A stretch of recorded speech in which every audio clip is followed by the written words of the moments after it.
Hi అండి, అందరూ ఎలా ఉన్నారు? ఇంకా బూంగడ్ స్కూల్లో అయితే న్యూ ఇయర్ సెలబ్రేషన్స్ అంట. ఇంకెందుకు చక్కగా రెడీ అయిపోయి గౌన్ వేసేసి పంపించేస్తున్నా. మా బక్కదానికి ఏది వేసినా ఆ లంగుడి లాగానే ఉంటది అబ్బా. ఇంకా చిన్నప్పుడు మనకి గ్రీటింగ్ కార్డులు ఇచ్చేవాళ్ళం టీచర్లకి, ఫ్రెండ్స్ కి. ఇంకా అదే ఆనవాయితీని కొనసాగుతున్నా అనమాట, కొనసాగిస్తున్నా అనమాట. చక్కగా ఇంట్లో ఉన్న ఒక పేపర్ చక్కగా ఇలా చేసి దాని మీద హ్యాపీ న్యూ ఇయర్ టీచర్ అని రాసి చిన్న చిన్న కొటేషన్లు కూడా రాశాను అనమాట. ఇంకా బూంగడ్ చూసారా, నేను ఎలా చెప్తున్నానో అలా ఇమిటేట్ చేస్తుంది మనల్ని.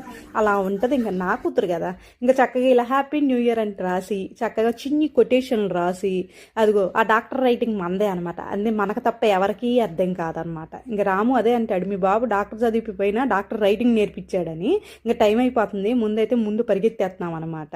ఇంకా బుంగాడిని అయితే బాగా ఎంజాయ్ చెయ్యి స్కూల్లో సెలబ్రేషన్స్ అంటున్నాం. ఎందుకంటారు, మేము ఎందుకంటే 31st నైట్ అందరూ చక్కగా బయటికి వెళ్ళి పార్టీలు చక్కగా ఎంజాయ్ చేస్తారు, కేక్ కటింగ్లు. మేము అలాంటి బ్యాచ్ కాదబ్బా, చక్కగా తొంగబెట్టి పడుకునే రకం. ఎవరన్నా పని నుండి ఫోన్ చేసినా ఫోన్లు ఎత్తాం, మంచి నిద్రలో ఉంటాం అనమాట. మరి మీరు చక్కగా బయటికి వెళ్ళి సెలబ్రేట్ చేసుకునే రకమా? మేమైతే ఏమనుకుంటాం, ఈ ఇయర్ ఏం ఉద్ధరించాము, నెక్స్ట్ ఇయర్ ఏం ఉద్ధరిస్తామని సెలబ్రేట్ చేసుకుంటాం అన్న మైండ్ సెట్లో ఉంటాం అనమాట. మరి మీరు ఎలా చేసుకుంటారో కమెంట్ సెక్షన్లో కమెంట్ చేయండి. Advance happy new year.